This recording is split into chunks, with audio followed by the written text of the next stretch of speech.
On se retrouve aujourd'hui pour une petite vidéo qui n'était absolument pas prévue sur la chaîne.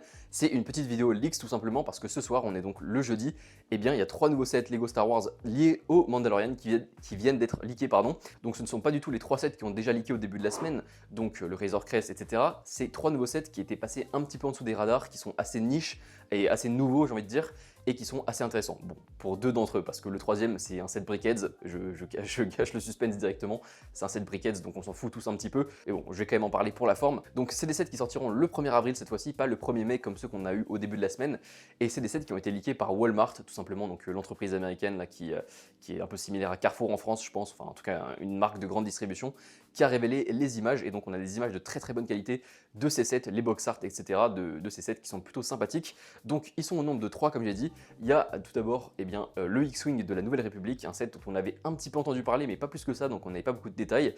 Et là, du coup, on a déjà un leaks du set qui est vraiment magnifique et qui, franchement, entre pas mal en contraste, notamment au niveau du prix, hein, qui est plutôt bon, avec tout ce qu'on a vu depuis le début de l'année. Donc c'est plutôt cool. Je pense que ça va être un des meilleurs sets de l'année pour l'instant.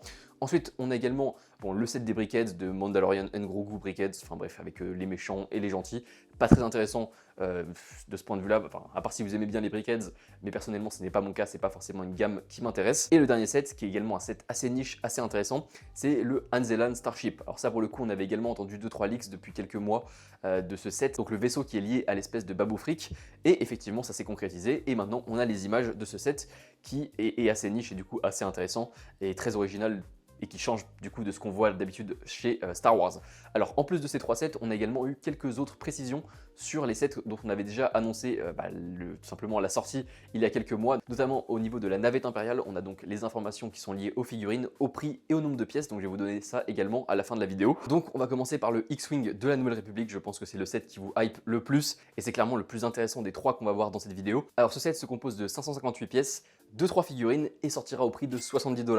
Alors j'ai regardé un petit peu les prix des anciens X-Wing et également le nombre de pièces. Par exemple, si on prend celui de 2018, qui est une version qui était plutôt pas mal en termes du build en tout cas, c'était 730 pièces pour 80 $, donc un peu plus cher et avec plus de pièces quand même. Là en l'occurrence, j'ai l'impression que la taille est à peu près similaire, mais au niveau tout simplement du nombre de pièces, c'est inférieur, et au niveau du prix, c'est également inférieur.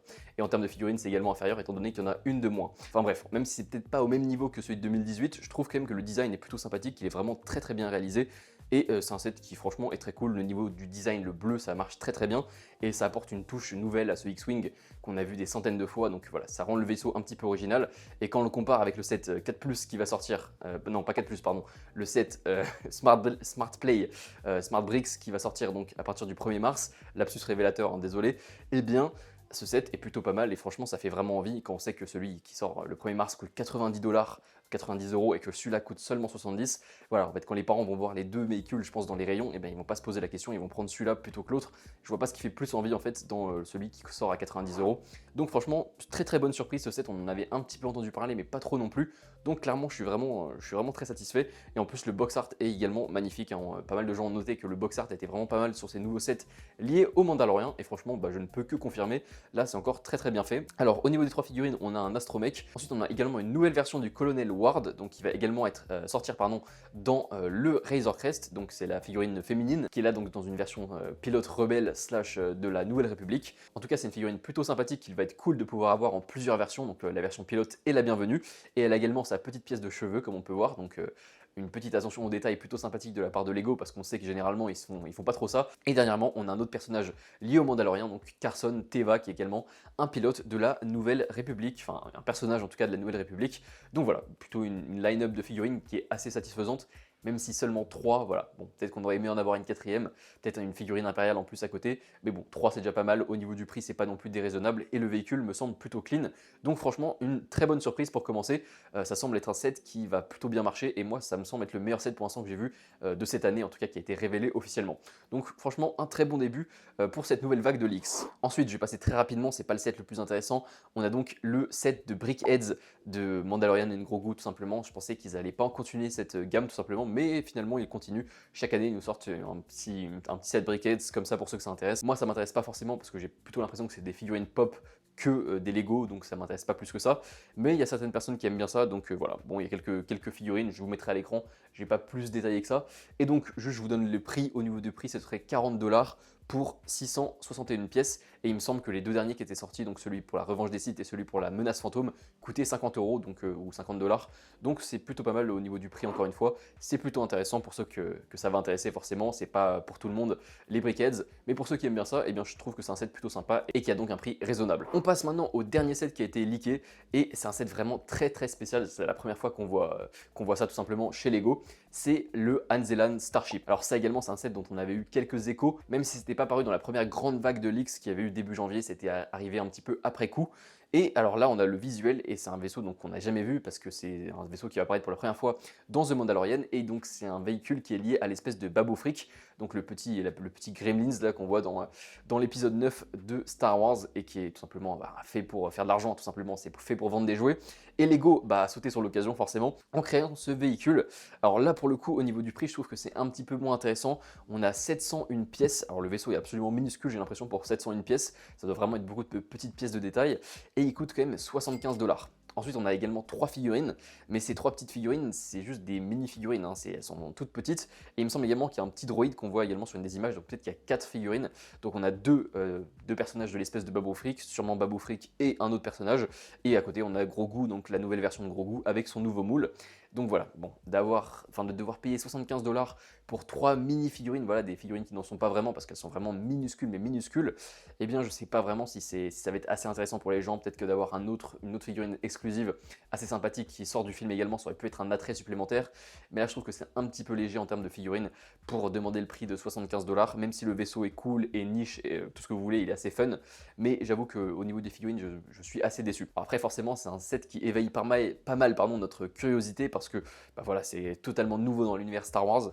Et franchement, je peux dire que la représentation Lego est plutôt cool et donne plutôt envie. C'est un vaisseau qui est pas moche esthétiquement. Voilà, et en plus le box art encore une fois est magnifique avec cette teinte de bleu. Donc voilà, plutôt une satisfaction, même si au niveau du prix, je trouve encore que c'est un petit peu abusé. Donc voilà pour ces 3 sets, honnêtement, c'est plutôt intéressant. Au niveau des prix, c'est plutôt pas mal, à part le Anzelan Starship que je trouve un petit peu overpriced, notamment à cause des figurines qui sont trop petites pour demander ce prix-là. Mais globalement, c'est plutôt positif. Hein. Je suis beaucoup plus positif que sur les 3 premiers leaks qu'on avait eu au début de la semaine.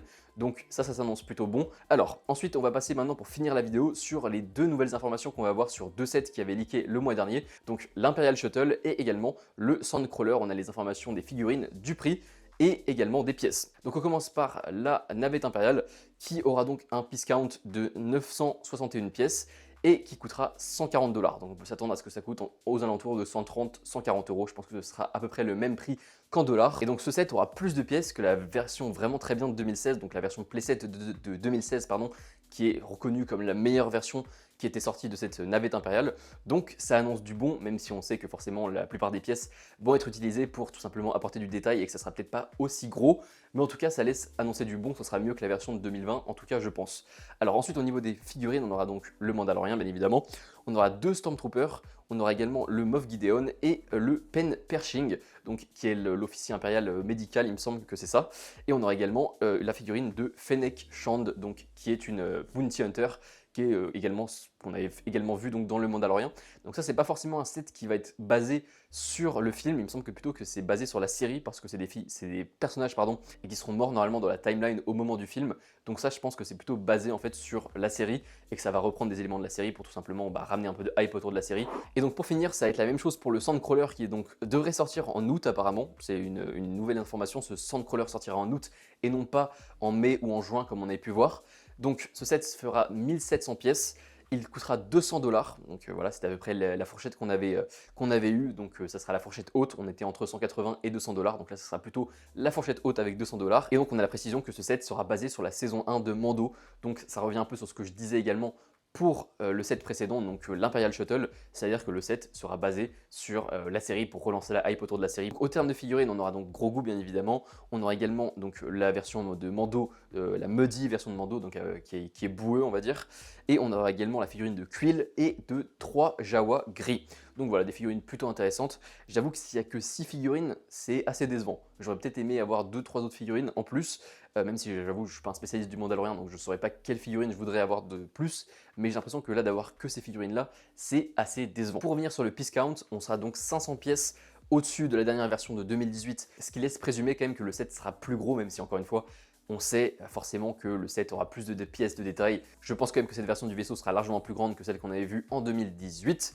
Et en tout cas, c'est un set qui me hype pas mal, même si encore une fois, 6 figurines pour un set à 200 $, je trouve que c'est vraiment pas du tout assez. Donc voilà à peu près pour tout ce qu'on a eu comme nouvelles informations. À noter également que le fait que ce set, donc le Sandcrawler, sorte en août, laisse indiquer en fait que ce qu'on avait pu entendre il y a quelques semaines, comme quoi les sets qui avaient leaké pour l'été 2026 seraient finalement pour la plupart repoussés à 2027 pour l'anniversaire des 50 ans de Star Wars. Et là, ça semble un petit peu se concrétiser avec la confirmation que ce set sortira en août tout simplement, donc pour la vague d'été et non pas en juin, mai pour la vague du film. C'est qu'en fait Lego cette année va vraiment focus à fond sur The Mandalorian et peut-être que par exemple la Bounty Hunter Poursuite et plein d'autres sets sortiront plutôt l'année prochaine que cette année. Ils ont juste leaké très tôt parce que c'est des sets qui devaient être prévus de longue date.